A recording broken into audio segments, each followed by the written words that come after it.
You're listening to an Airwave Media Podcast. It's 2022. There are self-driving cars, plant burgers, and tourists in space. The least your phone could do is download entertainment in a flash. For that, you should get AT&T 5G. AT&T 5G is fast, reliable, and secure. Want to make sure your phone service keeps up with what you need from it? Get AT&T 5G. It's not complicated. 5G requires compatible plan and device. 5G may not be available in your area. See att.com/5G for you for details. The paramount obligation of a chief executive of any state is to maintain the peace and good order of his state and community.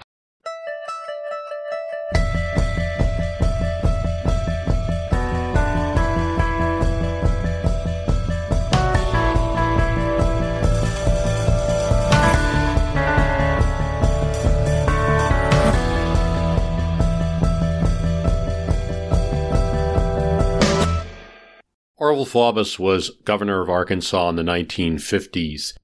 His name becomes known well beyond Arkansas, really all over the world, during the Little Rock crisis of 1957, because he uses the Arkansas National Guard to stop African Americans from entering Little Rock Central High School as part of a federally ordered racial desegregation.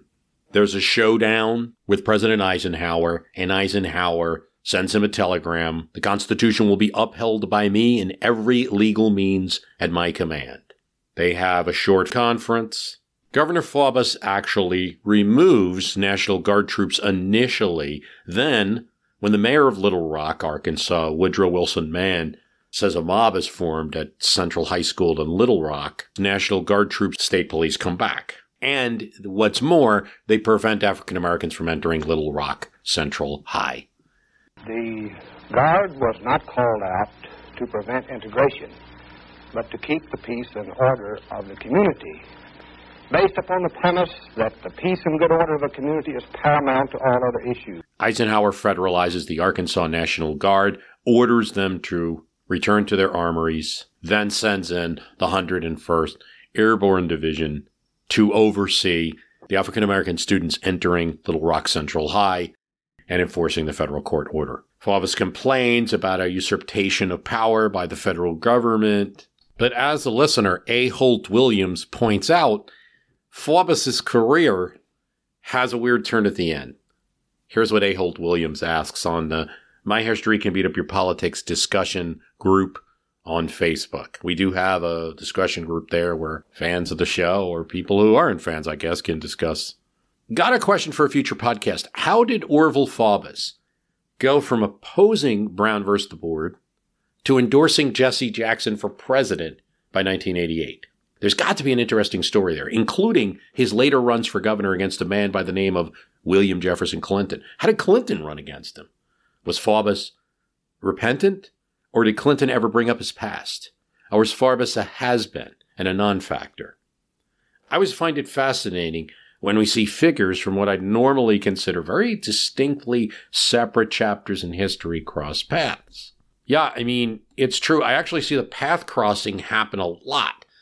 Especially Biden is bringing up all kinds of new path crossing. I mean, there are a few people that I could see referred to in a moldy library book on 1970s power politics, or see featured in an internet article and get a reference to the same person. And it's not the only one. I'll give you some more examples. Franklin Roosevelt goes with his father to meet Grover Cleveland as a young man. May have been part of the reason, among other political factors, he became a Democrat. Ditto to Al Gore. He goes to visit with his father, John Kennedy. Teddy Roosevelt works with Grover Cleveland again on civil service reform when Teddy Roosevelt is the minority leader in the New York State Legislature and Grover Cleveland is governor of New York. He'll later appoint the former president to a commission when Roosevelt is president himself, and he'll speak at his funeral. Although in an upcoming episode I'll get into that, it didn't go so well necessarily. Dick Cheney works for an equal opportunity office in the Nixon administration, and in that office, a young Bill Bradley is there and may have even reviewed his application for the job. Despite images of them in our minds, perhaps, because we're always seeing Bradley, at least I do, as a basketball player forever, right? They're pretty much the same age. And then obviously you have the Bill Clinton shaking hands with John Kennedy. And I have a great example from the vice presidents. A guy that's going to end up being vice president goes in to see Hannibal Hamlin, Lincoln's vice president. And, I guess asks him for lunch, want to ask him a few questions. And he goes, "I will," Hamlin says, "on the condition that you never become vice president." And it's William A. Wheeler who actually becomes vice president under Rutherford B. Hayes. And so you have these kind of like interesting things in history. Look, people last a long time in politics. There's a desire of politicians to stay in it if they can, while the youngins jump in, creating like large overlaps. Your very name is an asset in politics, so we keep running people and we keep running their sons and daughters as well. But anyway, back to the question. So what you bring up is that both Orval Faubus is blocking Little Rock High from being integrated, and then he's endorsing Jesse Jackson in 1988. And then you also want to talk about Bill Clinton and Faubus and their relationship. And I can touch on a bit on those things. Where to begin? There's something interesting about Faubus, and it's also true of George Wallace, that both of them have these liberal beginnings. Faubus is kind of seen as a mountain populist in Arkansas. And he's even attacked when he runs as, "Oh, you went to a communist school."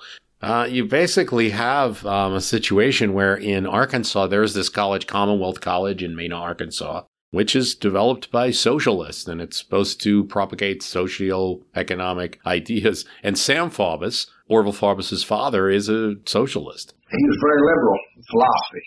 He went beyond the old populist, yes. In fact, he became a member of the Socialist Party back when it was considered radical. But he would be appalled now at some of the ideas of the so-called liberals of this age. When they're let down in their morals or their way of doing things. Now he'd simply be appalled now at handing out food stamps to able-bodied young people, because he thought there was enough work to do in this country that it ought to be done and people could be paid for it. But to give an able-bodied person who's able to work, give them cash, or as an old-time socialist who believed in work, you'd be appalled by that. That's not so strange when you're in the 1920s and 1930s. It really isn't. It's almost America's third party at this time. I had a whole podcast about that. But it does mean that in the 50s, when you're running, you're going to be attacked. And you can bet that Orval Faubus was attacked by his primary and general election opponents for being a communist and going to a communist school. He insists that in his own governor's office, he's integrated, that he was for some civil rights. But nonetheless, he becomes a national spokesperson when he blocks the Little Rock students from attending school. And he gladly does it, takes the mantle. And there's no other way to explain it. There's some suspicion that, Arkansas politics, that he's had to increase taxes, and this is a great way to cover it up. And there's some similar things. This is really parallel to George Wallace in a lot of ways, that he starts out being liberal and moderate on race issues and then sees that this is a weapon he can use in politics. And Faubus is always, if you want his side of the story, and I'm not saying I'll buy this, he's always saying that he's just trying to stop violence when he was blocking that integration, that the federal government was doing it, but it was going to create a mob violence scene and he wanted to prevent it. So he just stopped it from happening. Yeah, A, there's evidence that he knew very well what was going on, and B, that's not what a leader does. We don't, and I guess C would be it's unconstitutional. He got points early on in Arkansas with the electorate then, and then later on became a figure of shame, really, for Arkansas. When it comes to Bill Clinton, it gets interesting. So the Democrats, at the time Bill Clinton is this young man running, he takes on Paul Hammerschmidt, a Republican congressman who never loses and gives him the race of his life against this kid, Bill Clinton. And then he's a superstar in Arkansas politics. They start running for attorney general and running for governor. When they do, the real threat in Arkansas politics for the Democrats is coming from the Republicans. Winthrop Rockefeller had come to Arkansas and becomes the first Republican governor since the Reconstruction in Arkansas. And that's a threat for the Democratic Party. So to show unity, yes, you're going to see they'll have the old and the new Arkansas Democrats together. So Faubus will be there with Bill Clinton, even though Bill Clinton as a person and in statements he makes and his own feelings, we're very much on the side of those African-American students in the Little Rock crisis. But he is going to shake a hand where he needs to. Relations between the two are going to deteriorate. And in fact, the Republicans consider running Faubus at one point, and he sort of doesn't say yes, doesn't say no at first. He'll take a job from Frank White. Frank White is the governor of Arkansas who beats Bill Clinton, initially wins the governor's race in 78. He's the youngest governor in the nation. He's just 31. He only gets 1 2-year term, and then he's defeated. He had raised the motor license tax and some other things people didn't like. Frank White, the Republican candidate, beats him, gives Orval Faubus a job as head of Veterans Affairs in Arkansas. So Faubus has a state job at this point. Clinton comes back. One of the interesting things is, among other techniques that are employed, is including new things like apologizing to voters on TV in an ad with his face front and center. Bill Clinton apologizes, totally developed by Dick Morris, who now is a Republican consultant and doesn't like the Clintons too much. He finds a church that has their services televised, and he joins the chorus of that church, and he's singing there. And he manages to come back in 1983, and he's governor again. Orval Faubus runs against Clinton, as you referenced, in 1986 for the Democratic primaries. Faubus running as a Democrat. He had a job as a Veterans Affairs. Bill Clinton fires him. Bill Clinton's getting his way as governor in the second round, but one of the things he passes is an education reform bill. And he basically makes a deal with the legislature. If you require teachers to have tests to prove their qualifications, will you give the schools more money? Teachers hate this. Clinton is not friendly with the Arkansas Teacher Association in that state because of this. They don't like the tests that they have to take. But to answer your question, generally the Faubus-Clinton primary isn't much of one. Clinton destroys him, 60% of the vote in that Democratic primary in 1986. Faubus tries to pawn off that Little Rock at this point is a distant memory. Clinton, I don't think that he needs to. Clinton's a smart politician. I don't think that he needs to rub it in Faubus's face as an active issue. He just simply says, I hope Arkansas citizens have a memory. And if they do, they'll do the right thing.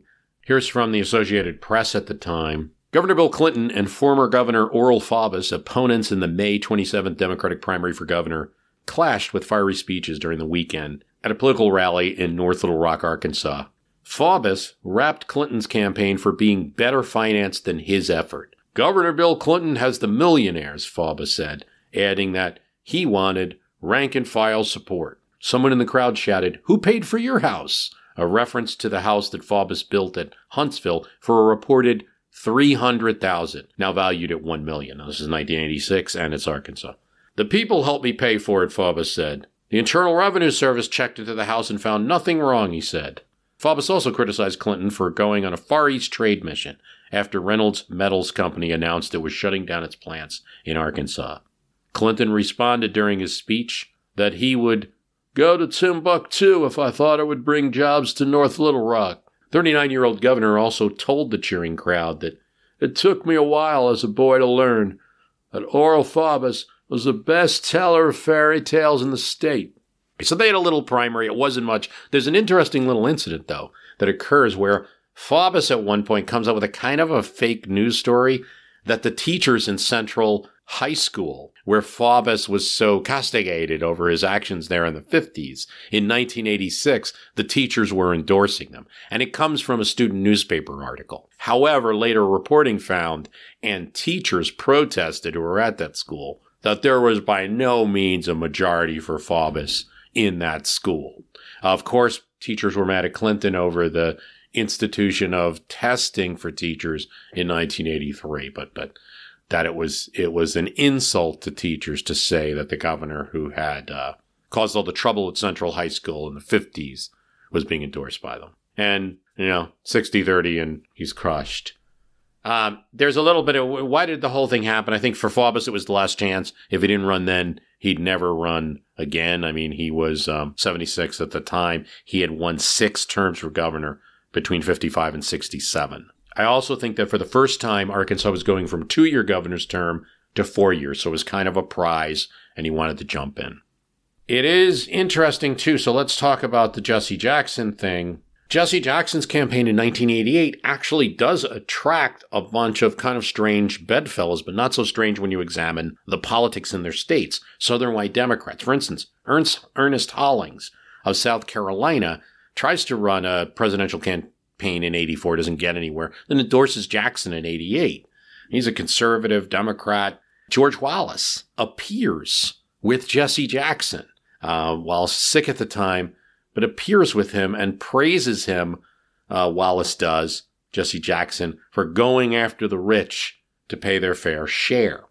So you see this kind of combination of Southern populism where they can find common ground with Jesse Jackson. But I think we also know the politics here, that for Wallace, for Hollings, and for Faubus, Jesse Jackson's a political force. He's going to motivate votes. It's politically good if you want to have any kind of future or improve your legacy in history to be on the side of Jackson as a Democrat in a Southern state. Now, the difference between George Wallace and Orval Faubus, Wallace apologizes for his actions. Faubus never does, only expresses some regret that it happened at all. That's different from an apology, but insists that his actions were to prevent violence only. And he does that really to the end of his days. There's some interviews with him talking about all that. So, great question. One of the books that I recommend, it doesn't directly address this, and I can't even verify if all the stories told are true, but it's Jim McDougall, who was convicted during the Whitewater. He wrote a book called Arkansas Mischief. And like I said, a little bit of a grain of salt if you're reading it. He has a grudge against the Clintons because he got in trouble. But it's a very interesting perspective that he has on how politics work in Arkansas. And if you just want to delve into it, that's a goodie. I mean, you could do a whole podcast on this stuff, like Southern Democrats in the 70s, 80s, and early 90s. Southern Democrats and Republicans battling it out. The surge of the Republican Party in the South. You could do a whole podcast on it. Not an episode, a whole podcast, I think.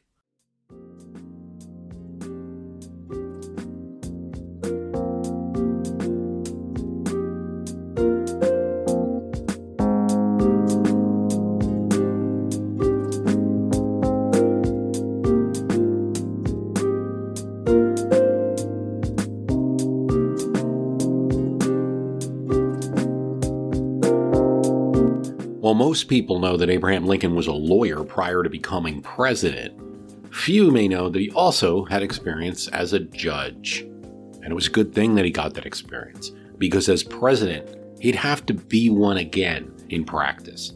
As an attorney, Lincoln worked the 8th Judicial Circuit in Illinois.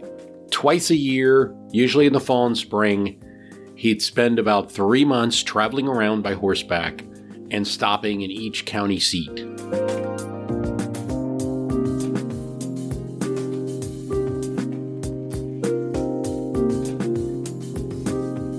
He would argue cases in front of Judge David Davis, who's going to become an important figure politically for him later. Here's what Sidney Blumenthal said in his book. Before he rode the railroads, Lincoln traveled around by horse, Old Bob and Old Tom and buggy. His horse was as raw-boned and weird-looking as himself, recalled his friend Henry Clay Whitney, and his buggy, an open one, as rude as either. His attire was that of an ordinary farmer or stock raiser, while the sum total of his baggage consisted of a very attenuated carpet bag, an old weather-beaten umbrella, and a short blue cloak reaching to his hips. You know, in those days, everybody travels together. He travels with David Davis.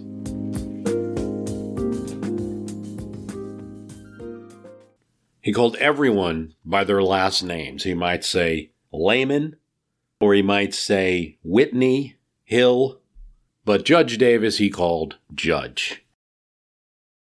Davis would usually ask Lincoln to act as judge for a few days when he's ill, or if he had other personal business to take care of. It was an irregular procedure, and what Lincoln would have to do is say, look, I'm in Judge Davis's stead. He's asked me to. If both parties agree for me to be the judge, I'll be the judge. And he was kind of a judge pro term. And in a few cases, the Illinois Supreme Court threw out some of his decisions.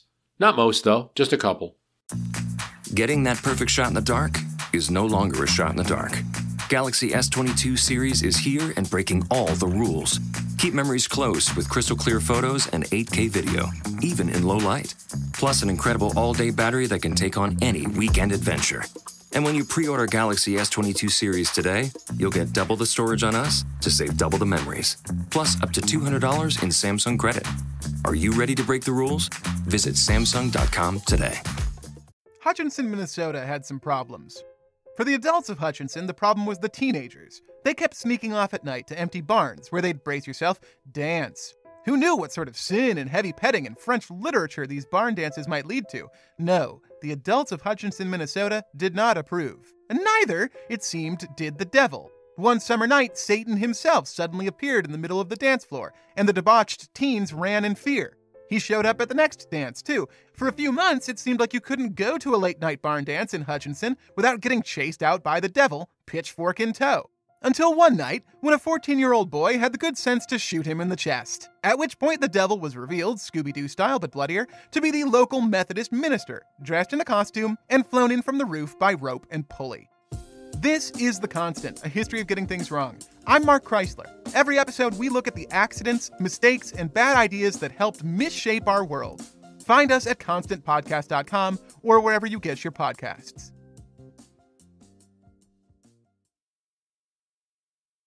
How he decided his cases was not a mystery because we have a letter from him to a fellow named King who had just become a justice of the peace, and Lincoln was advising him. There is no mystery in this matter, King.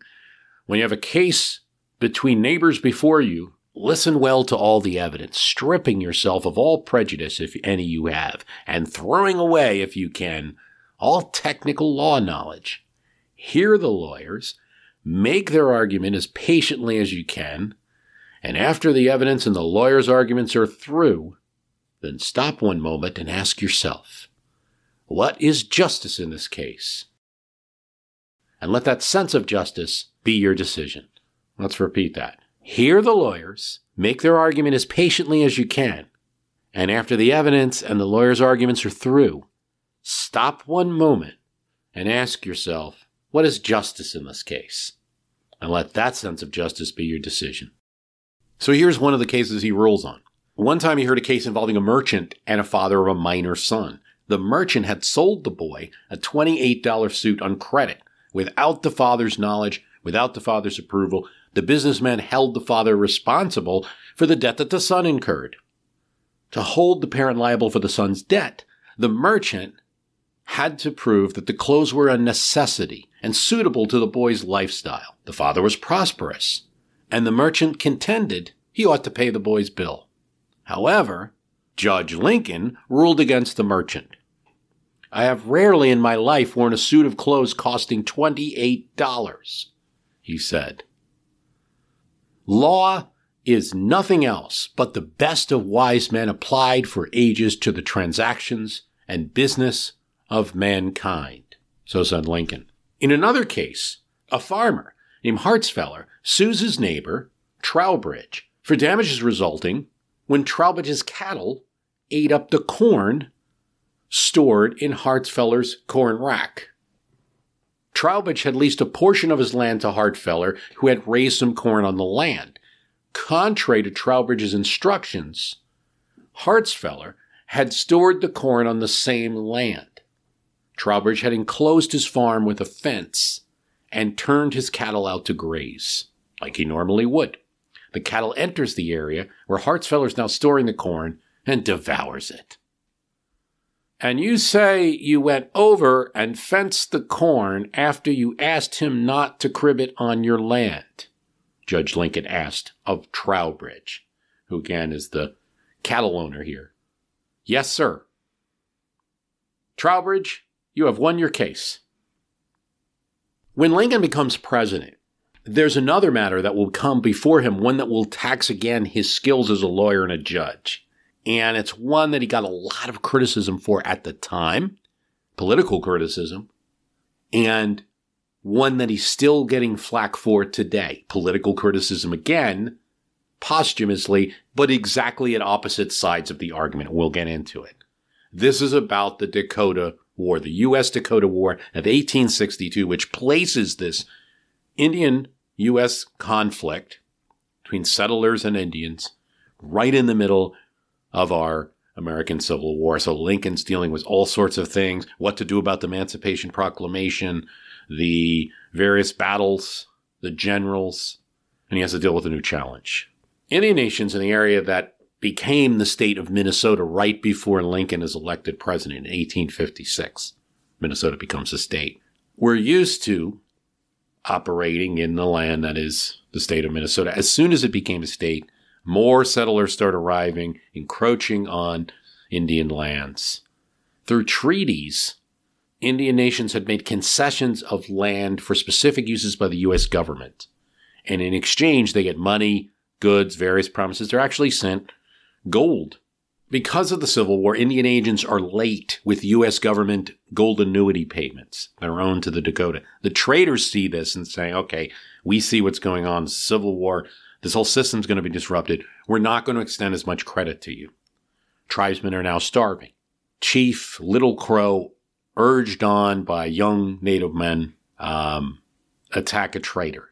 Now, this trader had said, let the Indians eat grass. They kill the man and stuff his mouth with grass.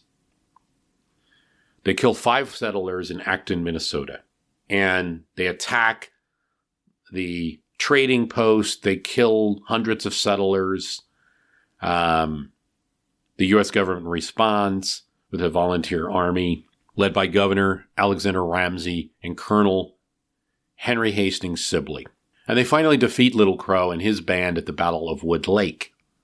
By the end of the war, almost 400 settlers have been killed, 77 soldiers have been killed, 29 volunteers killed. Dakota casualties is unknown, but it's high. Little Crow escapes with about 300 into the northern plains of the Dakota Territory and into Canada. But left behind are 2,000 Dakota, most of whom appear to be non-combatants. This is where it starts. A military commission, and Sibley and the governor and others in this area are extremely angry. They sentence 303 Sioux fighters to be executed after deadly fights. These trials are a farce. Some of them take 5 minutes. They deny the Indians any counsel. They don't understand what's being said during the proceedings. They want to execute the 303, but they come upon a snag, and that is that the President of the United States must review military executions. This was a war. General Pope wants to rush the review. Sibley wants to rush the review. Pope telegraphs the names of the 303 people that Lincoln should just approve their execution. It's picked up in the newspaper that the general had wasted so much on expensive telegraphic correspondence. So that's picked up. Lincoln refuses, said, Pope, I want to send me the full casework and please use the mails. Lincoln reviews the cases and he says this, anxious to not act with so much clemency as to encourage another outbreak on one hand, nor with so much severity as to be real cruelty on the others, I ordered a careful examination of the records of the trials to be made. In view of first ordering the execution of such as had been proved guilty of violating females. So why is he doing this? Well, you have to remember, this is still considered, the Indians are considered a nation. This is considered a war. You can't just execute for fighting in a battle. So he's isolating cases where there might be an actual crime. Only 2 men are found guilty of rape. And Lincoln then expands the criteria to include those who have participated in massacres of civilians rather than just battles. He made his decision and forwarded a list of 39 names to the general. They are hanged at Mankato, Minnesota. Now, here's the thing. Minnesota is a Republican state. Republicans in Minnesota warn Lincoln, if you show mercy here, that will carry a large political cost and lessens need to be taught here. This is a very popular issue in Minnesota. Lincoln responds, "I will not trade lives for votes."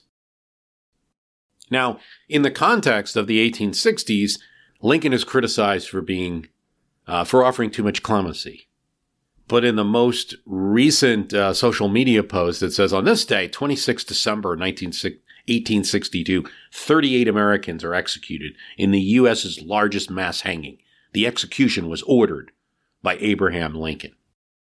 And this has been passed around. In the AP and Snopes have had to say this is true. What they're forgetting, though, is that the other sentences, the 265, were commuted. And so Lincoln's still getting walloped for something that he did, but didn't do in the context of what they're saying. It's what people want most. Just leadership, good management of the office, to do the job, to do it well, to be fair. You know, it's not like you can't criticize Lincoln at all.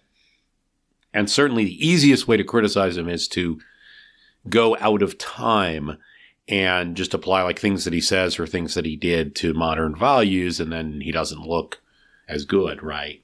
But I think contextualized, Lincoln stands up pretty well. I mean, really, you can check some of the stories and things like that, but there's real fairness, real leadership, and good qualities there.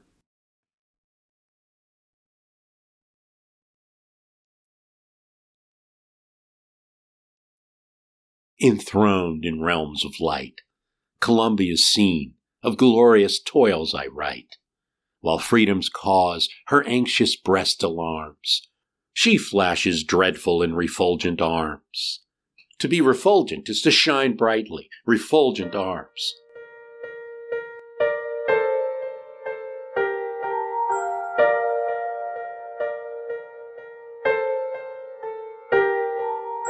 In April of 1776, Thomas Paine publishes a poem in the Pennsylvania Magazine, and he thinks it'll stoke the spirit of the country at this important time.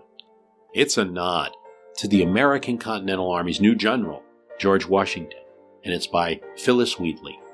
The author's a woman, already on that count a historic figure, writing a poem that's published.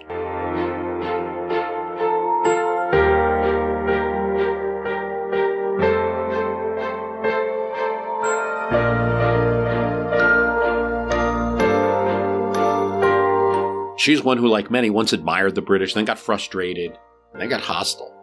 She now hoped for a new country, and it comes out in the writing. Celestial Choir. Enthroned in realms of light, Columbia's scene of glorious toils I write, while freedom's cause her anxious breast alarms. She flashes dreadful in refulgent arms. See Mother Earth, her offspring's fate bemoaned, and nations gaze at scenes before unknown. See the bright beams of heaven's revolving light, involved in sorrows and veil of night. This poet has a knack for words. She was once a supporter of the British, and she was not unlike many in Boston now who were frustrated. The goddess comes, she moves divinely fair, olive and laurel bind her golden hair. Wherever shines this native of the skies, unnumbered charms and recent graces rise. The new commanding general from Virginia inspired hope, and she writes her take on the cause of freedom. Muse, bow propitious while my pen relates how pour her armies through 1,000 gates, as when Aeolus' heavens fair face deforms, enwrapped in tempest and a night of storms. Astonished ocean feels the wild uproar. The refluent surges beat the sounding shore. Propitious is fortune or lucky, and refluent means kind of what it sounds like, the ebbing of water against the shore. Or as thick as leaves in autumn's golden rain, such and so many moves the warrior's train. In bright array, they seek the work of war, where high unfurled the ensign waves in air. Shall I to Washington their praise recite? Enough thou knowest them in the fields of life. Thee, first in peace and honors, we demand, the grace and glory of thy martial band. Famed for thy valor, for thy virtues more, hear every tongue thy guardian aid implore. Phyllis Wheatley, we are in full Washington fan mode now. But how would you feel when someone has led the armies that are saving your city, that got the British to turn their ships away and go? I mean, pretty good, I think, right? Thy every action let the goddess guide, a crown, a mansion, and a throne that shine. With gold unfading, Washington, be thine. The reason that this poem is very historic, and not just some fan letter written to Washington at the time, is that Phyllis Wheatley was born not in the United States, but in Africa, and brought here on a slave ship. As she wrote the poem, she was famous, published in many journals, traveled to many places, went on poetry reading trips to Europe, but she was also enslaved. Wheatley had been seized from Senegal, Gambia, West Africa. She was about 7 years old.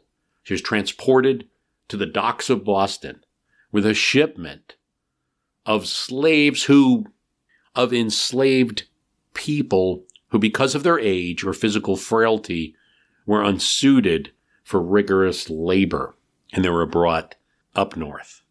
Susannah Wheatley, the wife of a prominent Boston tailor, John Wheatley, purchased her for a trifle because the captain of the ship believed that she would not survive.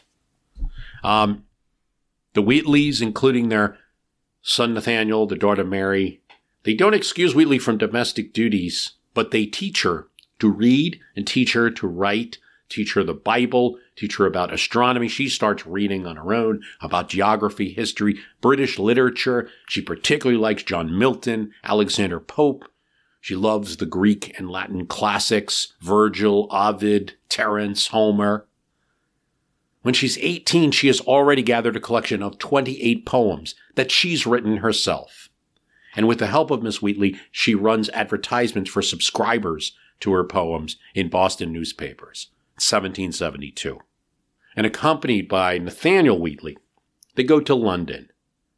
And she's welcomed by several dignitaries, including abolitionists, the Earl of Dartmouth, a philanthropist, John Thornton, and American in London, Benjamin Franklin. Although she doesn't reference it in her poems to Washington, she does speak out against slavery. Here's what she writes to General David Wooster, talking about patriots who call themselves Christians, yet oppress African Americans. But how presumptuous shall we hope to find divine acceptance with the almighty mind, while yet, O deed ungenerous, they disgrace, and hold in bondage Africa's blameless race. Let virtue reign, and then accord our prayers. Be victory ours, and generous freedom theirs. In 1774, Phyllis Wheatley is freed. After she's freed, she gets into a marriage where the husband is greatly indebted and ends up in debtor's prison. She lives in very run-down conditions. Her health is not good. She has asthma, which she suffered from for most of her life. She manages to live till just independence is won. And in 1784, she writes this poem. Britannia owns her independent reign, Hibernia, Scotia, and the realms of Spain. And great Germania's ample coast admires the generous spirit that Columbia fires.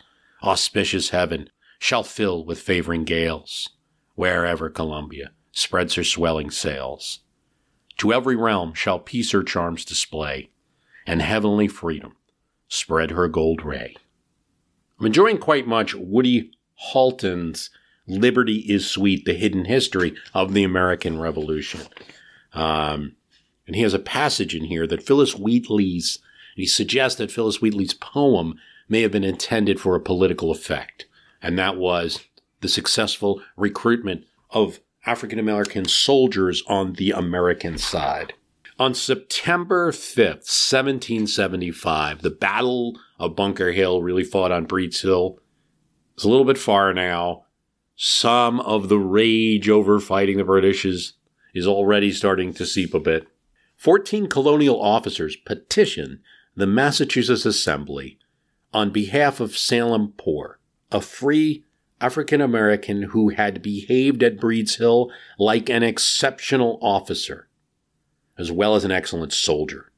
Indeed, African Americans had fought at Lexington, and Concord, and Bunker Hill. On October 8, 1775, Washington's Council of War expelled African American soldiers from the Army. 2 months later, Washington changes his mind. Was it the petition of the Massachusetts men? Well, Woody Halton suggests something else. Washington's reversal may have been driven in part by sentiment. On October 26, 1775, Phyllis Wheatley sent him a poem she had written in his honor. Wheatley's timing, less than 3 weeks after the banishment of the Black Continentals, invites to surmise that she knew about it and wished to try the effects of flattery in getting it reversed. The master of Mount Vernon read Wheatley's poem in December, just before welcoming African Americans back into the Army. He did not get around to thanking Wheatley until February 1776. But when he did, he invited her to visit him at Cambridge.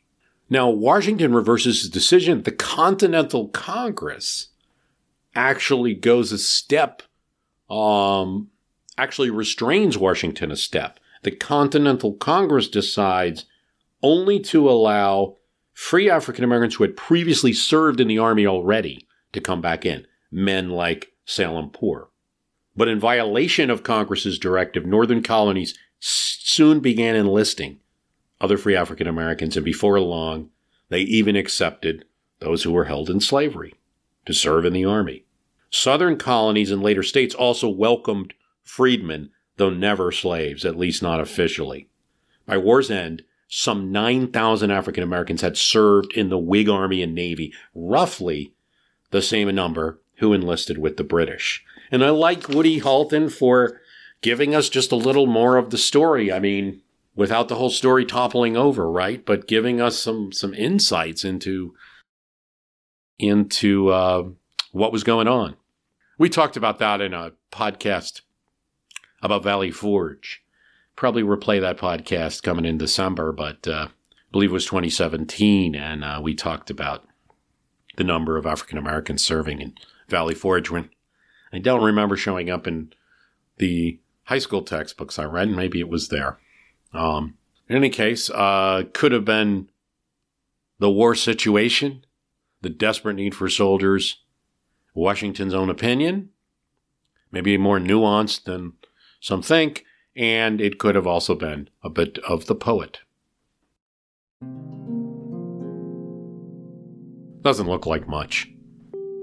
It's a green house. It's actually not 2 stories, but 1.5 stories, which means the upper bedroom is kind of, you gotta duck. With 2 large windows in the front, a pretty average looking door, at least for our times. It's buried in tree cover almost, and it's made of simple clapboard. Yet it was the home of a president.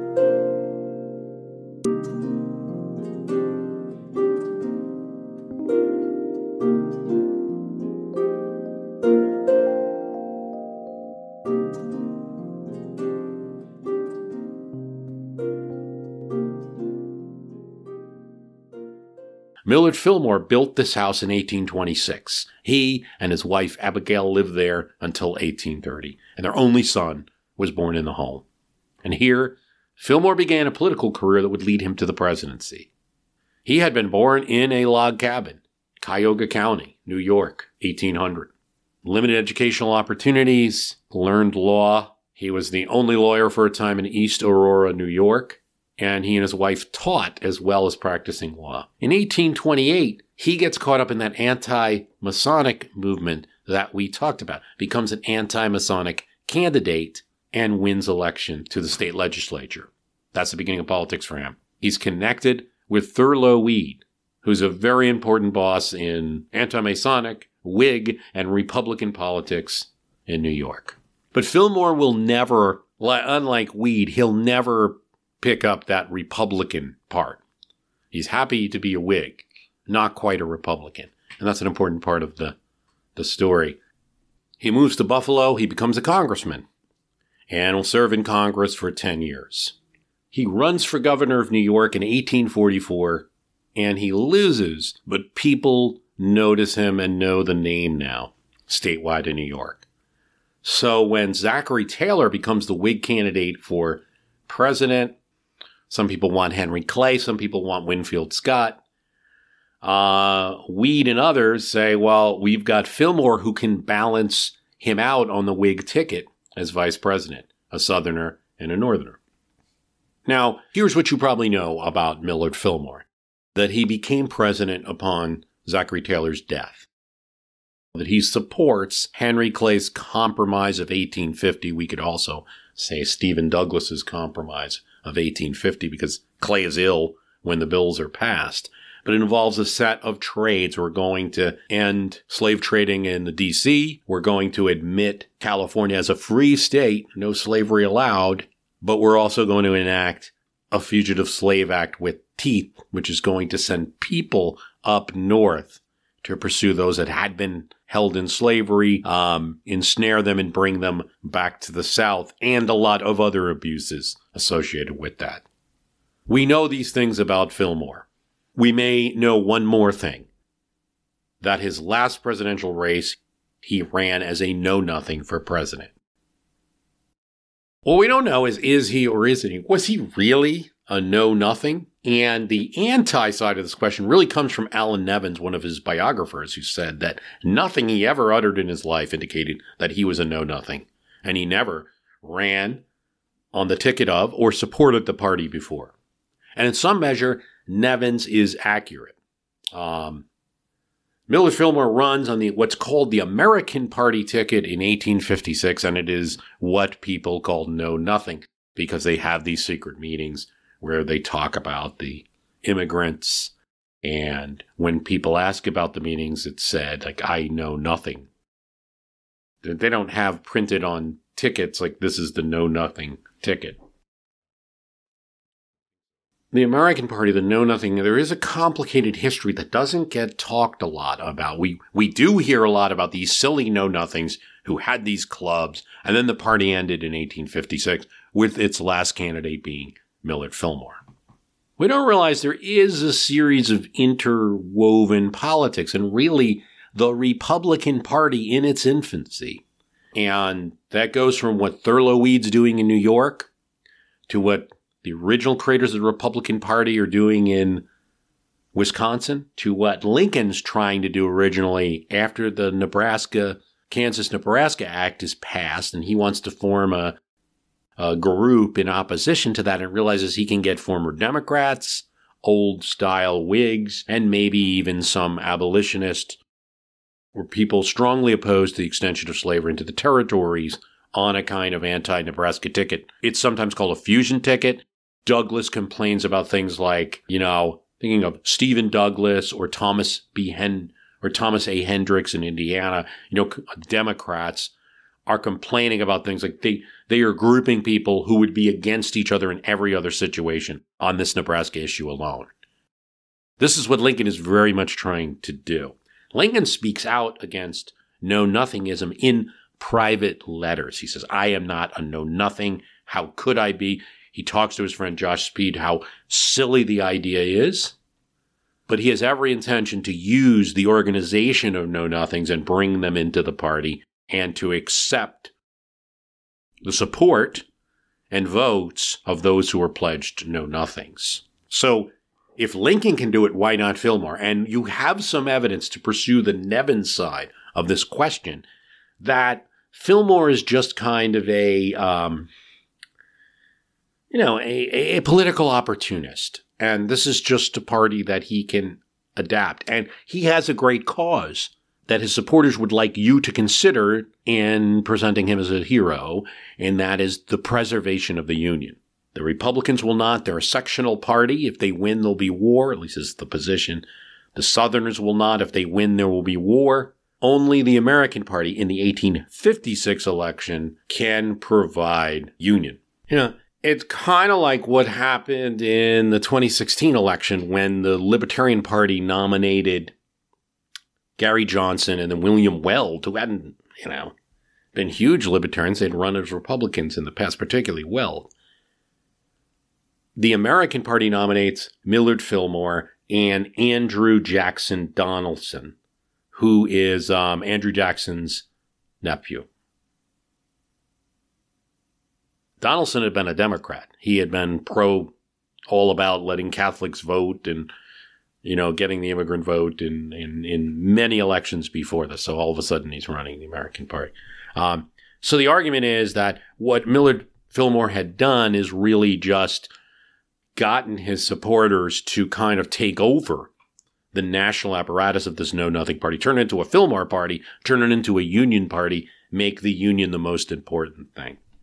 Here's what he said in a letter to a very good friend of his. When I saw the Whig Party demoralized and efforts made to convert it at the North into a sectional abolition party, I advised my friends to unite with the American or Know-Nothing Party and maintain a national organization in favor of the Union.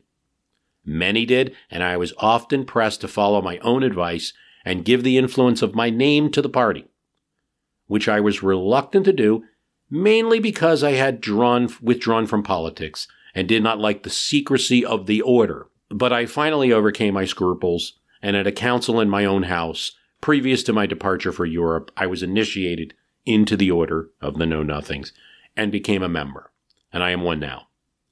While I did not intend to take any public or active part, I neither sought secrecy nor to give publicity to the fact of my membership. He admits in a letter, and this letter is to Georgian Mason, that he is indeed one.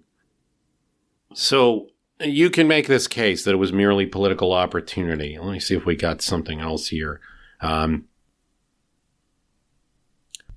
From the Life and Public Services of Millard Fillmore, W.L. Barr. This is written during his lifetime. Native Americanism had its origin in the most utter prostration of the ballot box and the grossest abuses of the elective franchise in the municipal elections of our extensive cities. First movement was in the city of New York in 1834. The intolerant frauds practiced upon the city by foreigners and the immense influx into that city of thousands resulted in an organization for the purpose of counteracting their influence. This party, however, began, so far as the organization was concerned, to die away without having accomplished more than the avowal of principles. In 1844, the city of New York elected their mayor upon the American ticket, and most of the city council. In what Barr blames for the lack of election of Clay in 1844, the reason Polk wins is because of the effect of naturalization frauds and the foreign vote. Here, Whigs began to open their eyes and become alarmed at the fearful balance of power exerted by them. So, on one hand, it's Fillmore, I'm just kind of creating a movement, I'm creating a party. On the other hand, we have a letter in 1855 to his friend Isaac Newton. I return your many thanks for your information on the subject of politics. I am always happy to hear what is going forward, but independently of the fact that I feel myself withdrawn from the political arena, I have been too much depressed in spirit to take an active part in the late elections. I've contented myself with giving a silent vote for Mr. Ullman for governor. While, however, I am an inactive observer of public events, I am by no means an indifferent one, and I might say to you in the frankness of friendship, I have for a long time looked with dread and apprehension at the corrupting influence which the contest for the foreign vote is exciting upon our elections. This seems to result from its being banded together and subject to the control of a few interested and selfish leaders. Hence it has been the subject of bargain and sale, and each of the great political parties of the country have been bidding to obtain it. Where is the true-hearted American whose cheek does not tingle with shame and mortification, Fillmore says, to see our highest and most coveted foreign missions filled by men of foreign birth, to the exclusion of the native born? So this is what he's saying to his friend Isaac Newton. Now, look, he accepts in 1856 in running a platform which will give most of the jobs that the federal government has to Native Americans first, that will set a limit to being a citizen at a 21 years of residence in the United States, an increase. Here's what Paul Finkelman writes in his book on Millard Fillmore. Fillmore was always comfortable with nativists and utterly oblivious to the concerns of immigrants and religious minorities, just as he had no concern for the plights of fugitive slaves or the rights of free blacks. When the anti-Masonic movement ran its course, Fillmore became a traditional Whig, but easily trafficked with anti-Catholic and anti-immigrant groups. Significantly, Fillmore's rivals in the New York Whig Party, William Seward and Weed, opposed any bargain with the nativists, because it would simultaneously weaken the party's integrity and alienate immigrants. Fillmore was more comfortable. That's what Finkelman writes. So I think that, Nevins aside, yes, Fillmore really did run as a know-nothing in the 1856 election. He knew what he's doing, and moreover, it wasn't simply that he was eating the party from the inside out to make it a Fillmore party. He was to an extent, but he was probably going to have to enact some of those policies if he were elected. The views of the party were not utterly foreign to his own. He may argue to contextualize his arguments. So what he's really against is the using of votes, is the corruption that comes from not fully educating newly arrived immigrants, permitting them to vote, and then their vote is kind of bundled up by a political machine, and we get corruption. That would be the way he would phrase his argument. But nonetheless, we can say that on balance, yeah, Fillmore's a know-nothing. He may have not attended a secret meeting or used the term, but he was. And it's also important, there's a lot of, so it's an important balance. If we talk about the history of the parties, right? Not that Fillmore is an example of this, because he's really not, but just going back to the general sense that know-nothings were part of the original coalition that built the Republican Party, provided votes in the Congress when they didn't fully get the Congress. You'll hear a lot about the history of the Democratic Party, and some deserve it because there were some really bad folks who went under the title of Democrats and were Klan members and the like, and that's absolutely the case. The Republican Party's origins aren't so clean in this if you consider being anti-immigrant a bad thing. And look, I mean, we're having a resurgence of anti-immigration policies. And you can say, well, I'm only doing that because I'm anti-extreme. Well, that's also what the know-nothings were. A lot of the know-nothings were saying. Certainly Fillmore would have said at the time.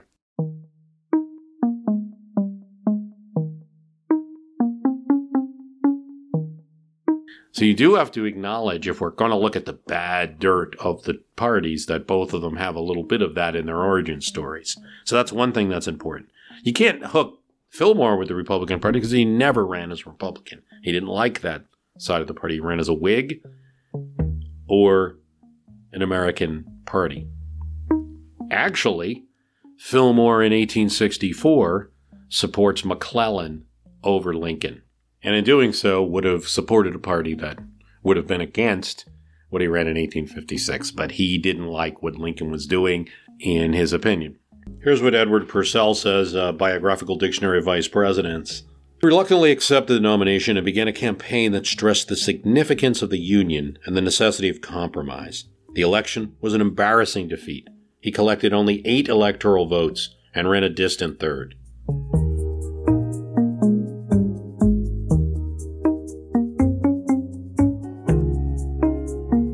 Following the elections, he finally recognized the inevitable and retired from national politics. During the Civil War, Fillmore organized pro-Union demonstrations in Buffalo, encouraged the enlistment of men, and created a fund to assist local families of volunteers. Though Fillmore never approved the Republican Party's conduct of the war, he unselfishly supported the Union cause throughout. When war concluded, he was given the solemn honor of escorting Abraham Lincoln's body from Batavia to Buffalo, following the president's assassination. So kind of like a little episode of Small Plates, little things that might make one point in some argument you're having 2 years from now. I want to thank you for listening. The website is www.myhistorycanbeatupyourpolitics.com. If you like the program, please tell someone about it. Thanks for listening.